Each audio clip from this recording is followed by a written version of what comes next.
هو الذی انزل السکینہ فی قلوب المؤمنین، اللہ سبحانہ وتعالیٰ نے کہا کہ ہم نے سکینہ نازل کیا ہے مومنین کے دلوں میں۔ سبحان اللہ سبحان اللہ۔ اس سکینہ سے کیا مراد ہے؟ معنی الاخبار میں روایات ہیں، شیخ صدوق علیہ الرحمٰن نے لکھا ہے لیزدادوا ایمانا بعد ایمانہم۔ پہلے وجہ گزارش کر دوں، اللہ نے کہا کہ ہم نے سکینہ اس لیے نازل کیا ہے تاکہ جو تمہارے دل میں پہلے سے ایمان ہے اس میں مزید اضافہ ہو جائے۔ سکینہ سے مراد ایک روایت میں ہے جنت کی خوشبو، ایک روایت میں ہے اللہ کا وہ خاص نور کہ جب اللہ وہ دل میں اتار دیتا ہے تو انسان غیب سے متصل ہو جاتا ہے،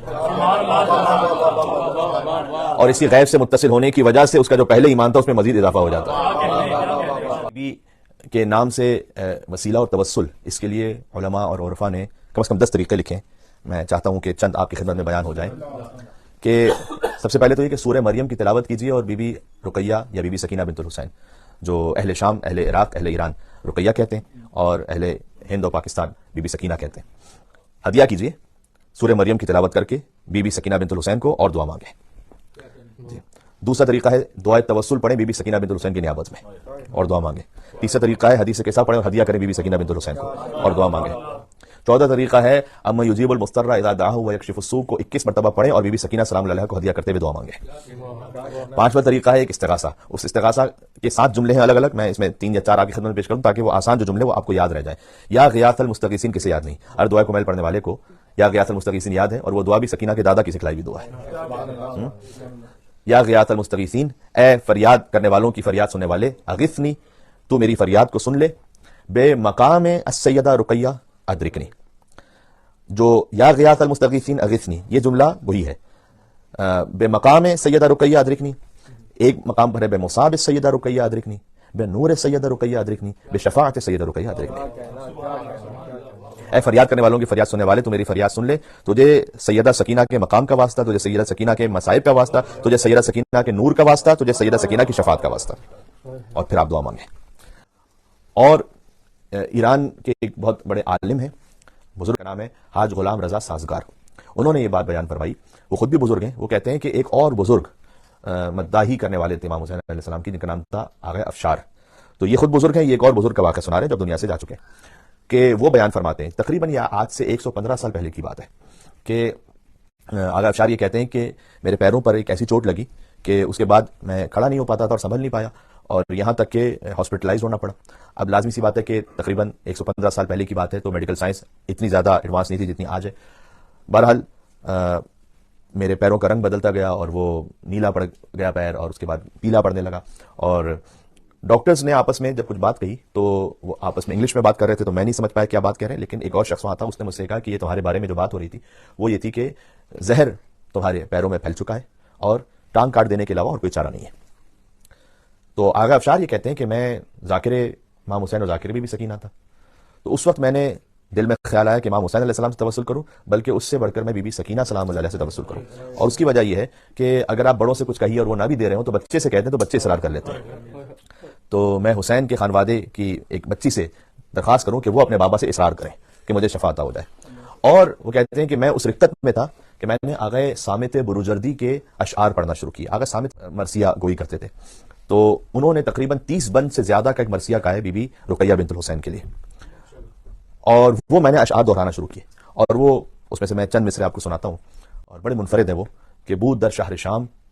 از حسین دختری، شہر شام میں ایک حسین کی بیٹی تھی، آسی فطرتی فاطمہ منظری، کہ وہ فطرت میں آسیہ تھی، دیکھنے میں فاطمہ تھی، تالیہ مریمی، جو مریم جیسی باوقار تھی، ثانیہ ہاجری، اور ہاجرہ کی دوسری تھی، عفت کردگار و عصمت اکبری، جو عفت کردگار بھی تھیں اور ایک عصمت اکبری، عصمت کبریٰ پر فائز تھی۔ اس کا ایک مصرع آگے یوں ہے کہ او در 6 سالے 40 سال عقل 40 سال داشت، کہ وہ تھیں تو 3 سال کی لیکن 40 برس کے سن کی عقل رکھتی تھیں۔ یہ 40 کا لفظ کیوں استعمال کیا انہوں نے مصرے میں؟ اس کی وجہ ہے اس لیے کہ جب حضرت حجت ظہور فرمائیں گے نا تو 40 سال کے نظر آ رہے ہوں گے، یعنی کامل عقل رکھتی تھی، 6 سال میں کامل عقل رکھتی تھی وہ بی بی۔ تو کہہ رہے ہیں کہ میں ان اشعار کو دہرا رہا تھا اور مجھ پر اتنی زیادہ رقت طاری ہوئی کہ مجھ پہ غش آ گیا مجھے۔ اس کے بعد مجھے کچھ نہیں معلوم، لیکن میں نے اتنا دیکھا اسی عالم غش اور عالم خواب میں کہ جو میں نے سوچا تھا وہی ہوا، کہ ایک بیٹی ہے کہ جو اپنے باپ کا ہاتھ پکڑ کے لا رہی ہے اور یہ کہتی ہے کہ یہ میرے اشعار دہرانے والا ہے اور میرے نام کا ذاکر ہے، اے بابا اسے شفا عطا فرمائیے۔ کہتے ہیں بس میری آنکھ اس وقت کھلی کہ میں اپنے پیروں پر کھڑا ہوا تھا، وہ پیر جو کاٹ دیے جانے تھے، میں اپنے پیروں پہ کھڑا ہوا تھا اور مدہوش تھا اور انہیں اشعار کو دہرا رہا تھا، اور کسی کو کچھ نہیں سمجھ میں آ رہا تھا کہ یہ کیا ہو رہا ہے، اور ڈاکٹرز اور نرسز اطراف میں میرے تعجب سے دیکھ رہی تھی کہ یہ کیا ہے، اور وہ بھی گریا کر رہی تھی کیونکہ وہ بھی شیعہ تھے سب، اور وہ دیکھ کر اس شدت سے گریا کر رہے تھے کہ ایک شخص مدہوشی کے عالم میں بی بی سکینہ سلام اللہ کا ذکر کیا جا رہا ہے اور اشعار کو دہراتا جا رہا ہے۔ سبحان اللہ۔ تو کہتا ہے کہ میں نے یہ عمل ہاسپٹل میں اور مریضوں کو بتلایا اور میں ہاسپٹل سے چلا گیا۔ ایک ہفتے بعد جب دوبارہ ہاسپٹل میں آیا تو کوئی ایک مریض بھی ایسا نہیں تھا جسے اس ذکر سے شفا نہ ملی ہو۔ اہل شام رقیہ بنت الحسین کہتے ہیں، ہم سکینہ بنت الحسین کہتے ہیں۔ اس کی وجہ بھی یہ ہے کہ ایک واقعہ ایسا پیش آیا آج سے تقریباً 210 سال پہلے کہ شہزادی سکینہ کی قبر کو کھولنا پڑا، اور وہ واقعہ اس طرح سے، جب بی بی کی شہادت ہوئی تھی نا زندان شام میں، تو کسی کو زندان میں آنے کی اجازت تھوڑی تھی۔ سن 61 ہجری میں واقع کربلا ہے، 132 ہجری تک بنی امیہ کی حکومت رہی ہے، تو 132 ہجری تک تو وہاں زندان میں کسی کو آنے کی اجازت بھی نہیں تھی کہ پتہ چلے کہ قبر کہاں پر ہے اور کون سی قبر ہے۔ تو یہ تو فقط مولا سید سجاد نے اپنی خواہر کو دفن کر دیا زندان شام میں۔ جب بنی امیہ کی حکومت ختم ہوئی نا، تو لوگ آہستہ آہستہ آئے وہاں اور انہوں نے دیکھا کہ قبر ہے۔ اب یہ قبر کون سی ہوگی؟ تو شام والوں نے سمجھا کہ شاید یہ علی کی کسی بیٹی کی قبر ہو، شاید۔ تو انہوں نے کہا کہ بی بی زینب تو واپس گئی تھی، یہ تو سب کو معلوم تھا کہ بی بی زینب نے تمام مجلس برپا کی تھی، بی بی ام کلثوم بھی واپس گئی تھی، اور بی بی ام کلثوم یہ تو نہ بی بی زینب ہے نہ بی بی ام کلثوم ہے۔ تو انہوں نے سوچا کہ ایک بیٹی تھی علی کی جن کا نام تھا رقیہ، حضرت مسلم ابن عقیل کی زوجہ، تو شاید یہ وہ ہوں گی۔ تو اس قبر پر تختی لگا دی گئی رقیہ بنت علی، اور سال ہا سال تک، صدیوں تک ایسا ہی رہا، رقیہ بنت علی کے نام سے وہ قبر معروف رہی۔ 210 سال پہلے ایک واقعہ پیش آیا۔ سید ابراہیم دمشقی، نجیب الطرفین سید، انتہائی پاکیزہ، با اخلاق، با تقویٰ، کتاب خیرۃ النسواں میں بھی واقعہ موجود ہے اور اسام زندہ میں بھی ہے، میں دونوں کو ملا کر پڑھ رہا ہوں آپ کی خدمت میں، کہ ایک کتاب میں ہے کہ سید ابراہیم دمشقی کی بیٹیوں نے خواب دیکھا، 3 بیٹیوں نے، ایک کے بعد ایک، اور ایک کتاب میں ہے کہ خود انہوں نے خواب دیکھا کہ بی بی سکینہ سلام اللہ علیہا تشریف لائیں خواب میں، اور انہوں نے یہ فرمایا کہ میری قبر میں پانی رس رہا ہے اور تم نجیب الطرفین سید ہو، میرے بابا کی اولاد میں سے ہو، لہٰذا آپ اور آپ کی بیٹیاں فقط اہتمام کریں کہ ایک پردہ لگائیں اور اس قبر کو پختہ کریں۔ تو ابراہیم دمشقی یہ کہتے ہیں کہ چونکہ 3 دن تک یہ خواب آیا تو میں گیا اس شہر کے گورنر کے پاس جو ترکی حکومت کی طرف سے وہاں پر تعینات تھا، اور میں نے ان سے جا کر یہ کہا کہ میں نے خواب دیکھا، اور ان کی کریڈیبلٹی اتنی زیادہ تھی کہ سب نے ان پر یقین کیا اور کہا کہ آپ ہی اہتمام فرمائیے۔ ایک پردہ لگا دیا گیا اور پردے کے اندر ابراہیم اور ان کی 3 بیٹیاں، بعض نے لکھا 1 دن کا واقعہ، بعض نے لکھا 3 دن کا واقعہ ہے۔ جنہوں نے لکھا 3 دن کا واقعہ انہوں نے لکھا کہ بی بی سکینہ سلام اللہ کا معجزہ تھا کہ 3 دن تک نہ انہیں بھوک کا احساس ہوا نہ پیاس کا احساس ہوا، اور وہ قبر کی مرمت کرتے رہے۔ اب تک رقیہ بنت علی لکھا ہوا تھا وہاں۔ جیسے ہی انہوں نے اس قبر کو کھولا تو قبر ہوتی ہے نا ایک چورس کے انداز میں کہ 2 طرف سے پختہ ہو اور اس کے بعد زمین سے پختہ ہو، لیکن انہوں نے دیکھا کہ جیسے ہی انہوں نے تھوڑی سی مٹی ہٹائی تو ایک لاشا نظر آ گیا۔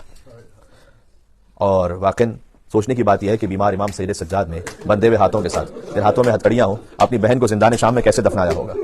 ذکر سکینہ سلام اللہ علیہا کی مجلس سے قبولیت حاجات کے لیے جہاں جہاں تک آواز جا رہی ہے، اور جو مومنین اسے سماعت فرمائیں وہ سب ہماری دعاؤں میں شامل ہیں، اور آپ تمام کی دعاؤں کی نیت سے اور حاجات کی نیت سے میں اس ذکر کو پڑھ رہا ہوں جہاں تک آواز جا رہی ہے، جو مومنین یہاں موجود ہیں وہ بھی اور جو اسے بعد میں سنیں گے، اور جہاں جہاں تک آواز مومنین کی جا رہی ہے۔ یا اللہ،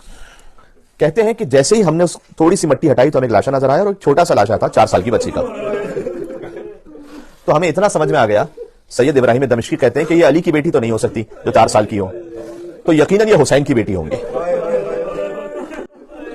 تو 210 سال پہلے پتا چلا کہ حسین کی ایک بیٹی زندان شام میں مر گئی تھی، اور وہ قبر وہاں حسین کی بیٹی کی بنی تھی، تو وہاں رقیہ بنت علی کو ختم کر کے رقیہ بنت حسین لکھ دیا گیا، اس لیے وہ نام رقیہ اب تک وہاں لکھا ہوا ہے بی بی رقیہ کے حرم میں، وہ رقیہ بنت حسین اس سے لکھا ہوا ہے، اور رقیہ کا مطلب ہے رونے والی، گریا کرنے والی۔ تو شام کی عورتوں کو معلوم تو نہیں تھا کہ اس بیوی کا نام کیا ہے، بس کہتے تھے کہ رونے والی مر گئی ہے، جو باپ پر روتی تھی وہ مر گئی ہے۔ سکینہ بھی بیوی کا لقب ہی ہے، نام تو فاطمہ ہے۔ مولا حسین نے فرمایا تھا کہ اللہ مجھے 100 بیٹیاں عطا کرتا ہے، میں سب کا نام اپنی ماں کے نام پر فاطمہ رکھتا۔ سکینہ یعنی باپ کے دل کا سکون، رقیہ یعنی باپ پر رونے والی۔ اب سید ابراہیم دمشقی کہتے ہیں کہ میری 3 بیٹیوں نے وہ جنازہ نکالا اور میں نے قبر کو پکا کرنا شروع کیا، تو میری بیٹیاں ہر کچھ دیر بعد چیخ مار کر روتی تھی۔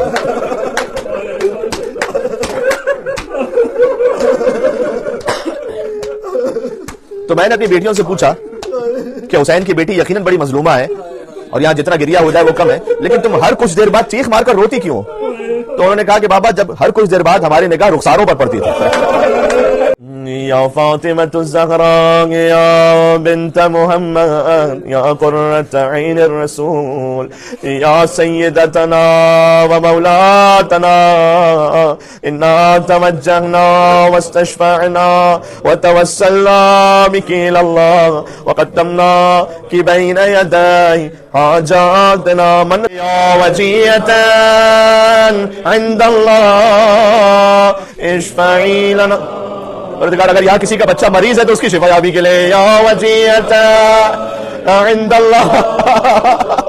اشفعی لنا. ایک مرتبہ اور یا وجیت عند اللہ اشفعی لنا عند اللہ.